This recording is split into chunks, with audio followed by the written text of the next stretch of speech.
Bismillahirrahmanirrahim. Assalamualaikum warahmatullahi wabarakatuh. Baik, saya Muhammad Arimizul. Di video kali ini saya akan menjelaskan atau memaparkan soal-soal TS dari mata kuliah metodologi sejarah. Timbul suatu pertanyaan bagi teman-teman. Apa sih manfaat saya melihat video ini? Ya, pertama, teman-teman mengetahui apa itu pengertian dari metodologi sejarah. Yang kedua, teman-teman dapat mengetahui bagaimana cara melakukan pemilihan topik yang menarik dan benar. Dan yang ketiga, teman-teman juga mengetahui apa sih rancangan-rancangan proposal yang dilakukan oleh penelitian teman-teman. Yang pertama, saya di sini akan menjelaskan apa sih pengertian dari metode dan metodologi sejarah. Nah, di sini kita ketahui, yang pertama itu ada metode. Metode itu adalah cara atau prosedur. Nah, secara operasional, metode ini memiliki banyak pengertian, yang mana saya merangkul 3 pengertian. Yang pertama adalah suatu prosedur atau cara yang dipakai untuk mencapai suatu tujuan. Itu yang pertama. Yang kedua, suatu teknik yang mengetahui dalam proses mencari ilmu pengetahuan dari materi tertentu. Dan yang ketiga, suatu ilmu yang merumuskan aturan-aturan dari suatu prosedur atau cara dengan cara yang sistematis yang digunakan untuk memahami suatu objek yang dipermasalahkan atau yang diobjekkan. Nah, jadi dari ketiga itu dapat kita mengetahui apa pengertian dari metode itu. Metode adalah salah satu sarana yang amat penting untuk mencapai tujuan yang telah ditetapkan. Yang kedua itu adalah pengertian dari metodologi sejarah. Nah, di sini kata metodologi ini berasal dari bahasa Yunani, yaitu metodos, yang berarti cara. Dalam bahasa Inggris, kata ini ditulis dengan methods, dan dalam bahasa Arab ditulis dengan tarikot dan manhas. Nah, dalam bahasa Indonesia ini, dalam kamus KBBI mengandung arti cara yang teratur dan terpikir baik-baik untuk mencapai suatu maksud. Selanjutnya, cara kerja yang bersistem untuk memudahkan pelaksanaan suatu kegiatan guna mencapai suatu yang ditentukan.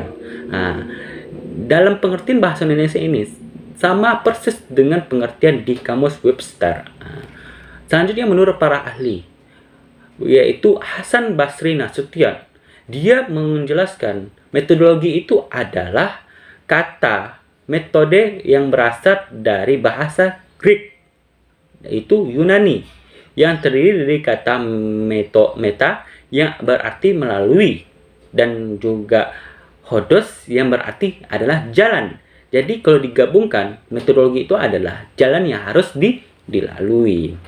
Nah, jadi setelah kita mengetahui apa itu metodologi sejarah, apa itu metode, dan kita bisa memetikkan suatu pengertian tersebut. Yang pertama itu adalah metode. Metode itu adalah suatu atau sebuah cara yang dilakukan untuk mengetahui cara meneliti suatu bidang keilmuan. Nah, jadi dapat kita contohkan seperti yang namanya tukang tembok. Berarti tukang tembok itu bagaimana cara kita menembok. Nah, berarti kan itu suatu cara. Begini dia cara menembok. Berarti itu suatu cara atau suatu prosedur yang dilakukan oleh tukang tembok itu sendiri. Yang selanjutnya itu adalah apa sih pengertian dari metodologi sejarah? Metodologi sejarah adalah suatu ilmu untuk mendapatkan cara meneliti suatu bidang keilmuan, salah satunya keilmuan sejarah. Dapat kita simpulkan atau dapat kita contohkan itu seperti insinyur. Insinyur itu kan memiliki suatu ilmu. Bagaimana sih cara mendesain bangunan yang luar biasa? Itu kan menggunakan ilmu, ya kan? Menggunakan pemikiran. Jadi itu perbedaannya. Kalau metode itu adalah cara, kalau metodologi itu adalah dia menggunakan ilmu dalam meneliti. Soal selanjutnya nomor 2, apa sih perbedaan metode dengan metodologi? Di sini saya menyimpulkan ada 3 perbedaan berdasarkan etimologi, berdasarkan sifat, dan yang ketiga berdasarkan pengertian. Yang pertama berdasarkan etimologi. Secara bahasa, metode itu berasal dari kata metode yang artinya cara atau prosedur. Sedangkan etimologi itu terdiri dari dua subkata, yaitu metode dan juga logos yang artinya ilmu tentang metode atau cara. Yang kedua itu berdasarkan sifat, yang mana metode bersifat khusus yang hanya menjelaskan suatu teknis saja atau cara saja. Sedangkan metodologi bersifat khusus, yang mana metodologi ini merupakan suatu panduan, suatu cara untuk memecahkan persoalan dengan berbagai spesifik seperti tugas, teknik, metode, dan juga alat. Perbedaan yang terakhir itu adalah berdasarkan yang namanya pengertian. Sebelumnya kita mengetahui apa sih pengertian metodologi. Kalau metode ini adalah cara yang dilakukan untuk mengetahui cara meneliti suatu bidang keilmuan. Kalau kita meneliti sejarah, ya keilmuan sejarah. Sedangkan metodologi adalah suatu ilmu, berarti ilmu untuk mendapatkan cara meneliti suatu bidang keilmuan. Kalau sejarah, ya keilmuan sejarah. Selanjutnya, soal yang ketiga yaitu teknik pemilihan topik penelitian sejarah. Sebelum kita mengetahui lebih dalam, kita harus lebih mengetahui apa itu pengertian dari topik penelitian. Topik penelitian itu adalah pokok dari penelitian atau pembicaraan dalam penulisan artikel ilmiah, yang mana topik penelitian ini berada sebelum kita melakukan atau seseorang melakukan suatu penelitian, yang mana hal ini lantaran topik penelitian akan menjadi landasan dasar setiap kegiatan penelitian dilakukan. Di sini kita mengenal beberapa teknik, yang mana teknik ini dikemukakan yang pertama itu oleh Kunto Wijoyo. Yang mana langkah awal dalam penelitian sejarah adalah 1. Menentukan topik bahasan yang akan diteliti. Penentuan topik ini harus mencakup 5W1H. Ini sudah kita belajar dalam masa SMA atau SMP dalam mata kuliah atau mata pelajaran bahasa Indonesia. Yang mana 5W1H itu what, where, when, who, why, and how. Selain itu, pemilihan topik menurutnya harus sesuai dengan kedekatan emosional gitu. Emosional kita itu. Yang diartikan topik tersebut harus disukai oleh seseorang dan kedekatan intelektualnya, yang diartikan bahwa topik suatu penelitian ini dikuasai oleh seorang peneliti. Berarti harus sesuai dengan emosionalnya, harus disukai oleh orang lain juga, sehingga penelitian mereka ini disukai oleh orang lain juga gitu. Selanjutnya, pemilihan topik berdasarkan emosional dan intelektual dilakukan supaya penulisan ini atau penulisan sejarah ini dapat dilakukan dengan maksimal. Gitu. Selanjutnya itu menurut Helios Samsudin. Dia mengemukakan pendapat bahwasanya teknik pemilihan itu dalam metodologi sejarah ada 4 kriteria yang harus diperhatikan saat memilih topik penelitian tersebut. Yang pertama itu adalah nilai, value.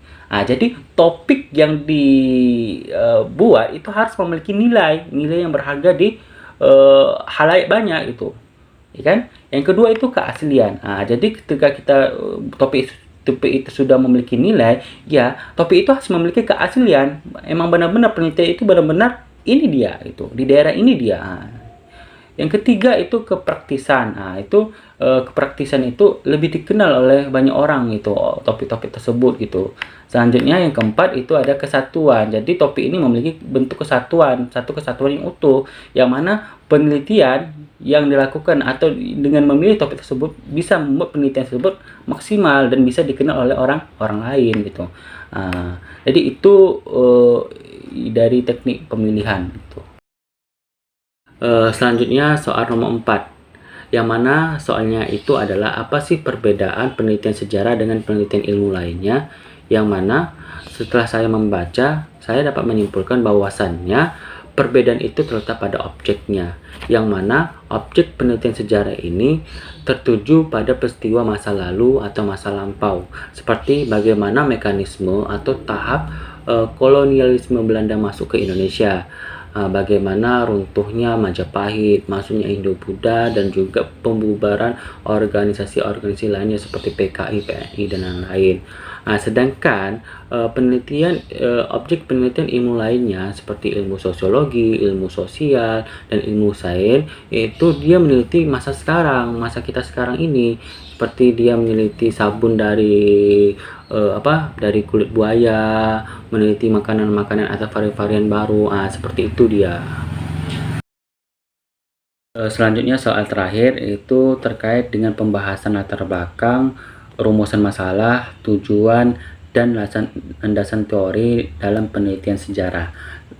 Pembahasan yang pertama itu adalah rancangan latar belakang. Di sini ada beberapa poin, yaitu yang pertama kondisi ideal tentang bagaimana seharusnya suatu keadaan berjalan. Bisa ditulis dalam bentuk visi misi yang hendak dicapai. Yang kedua, kondisi faktual tentang keadaan yang benar-benar terjadi. Jadi di situ latar belakang ya. Bisa berupa masalah sehingga menjadi dasar dibuatnya suatu penelitian atau kegiatan. Yang ketiga itu membahas penelitian yang sudah pernah dilakukan oleh peneliti baik dari negara atau tempat lain tentang topik terkait. Selanjutnya merupakan metode penelitian yang digunakan dalam karya ilmiah. Dan selanjutnya itu perumusan singkat mengenai pertanyaan penelitian. Jadi dapat kita simpulkan bahwasannya latar belakang itu adalah suatu kondisi yang sangat faktual, yaitu tentang keadaan yang benar-benar terjadi. Di situ dibuat suatu masalah, dari masalah itu menjadi dasar suatu penelitian kegiatan. Dan juga ini merupakan suatu metode penelitian yang digunakan dalam karya ilmiah. Itu gunanya ke latar belakang. Selanjutnya kita membahas suatu rancangan rumusan masalah atau pembatasan. Yang pertama, poinnya batasan dan rumusan masalah hendaknya sesuai dengan kemampuan peneliti. Yang kedua, sesuaikan batasan dan rumusan masalah dengan data dan fakta yang diperoleh dari lapangan. Yang selanjutnya, teliti dulu semua batasan dan rumusan masalah yang akan ditentukan. Yang selanjutnya, batasan dan rumusan masalah yang ditetapkan hendak memiliki daya tarik tersendiri bagi peneliti dan yang akan menikmati hasil penelitian tersebut. Jadi, dapat kita intikan bahwa rumusan masalah ini adalah sangat penting dalam suatu penelitian. Jika rumusan masalah tersebut tidak menarik, ya orang tidak akan minat untuk membaca penelitian kita gitu. Jadi perhatikan betul-betul dalam pembatasan dan juga rumusan masalah. Selanjutnya yaitu tujuan penelitian. Tujuan itu pasti kita memiliki suatu arah tujuan yang ingin kita capai kan. Di situ ada beberapa poin. Untuk menentukan tujuan penelitian kita harus kembali melihat rumusan masalah. Rumusan masalah itu adalah hal yang penting dalam suatu rancangan proposal. Selanjutnya mencari kata operasional yang tepat untuk menjawab rumusan masalah yang ada. Gitu. Jadi tujuan ini memiliki keterkaitan dengan rumusan masalah. Jika rumusan masalah menarik, maka tujuan akan tercapai gitu. Tujuan akan ada gitu. Tujuan akan menarik pula gitu. Jadi rumusan masalah harus menarik, rumusan masalah harus bisa membuat minat peneliti dan juga yang ingin diteliti itu besar gitu membacanya. Selanjutnya yang terakhir itu tinjauan pustaka atau bisa dibilang landasan teori atau bisa dibilang dengan kerangka pemikiran.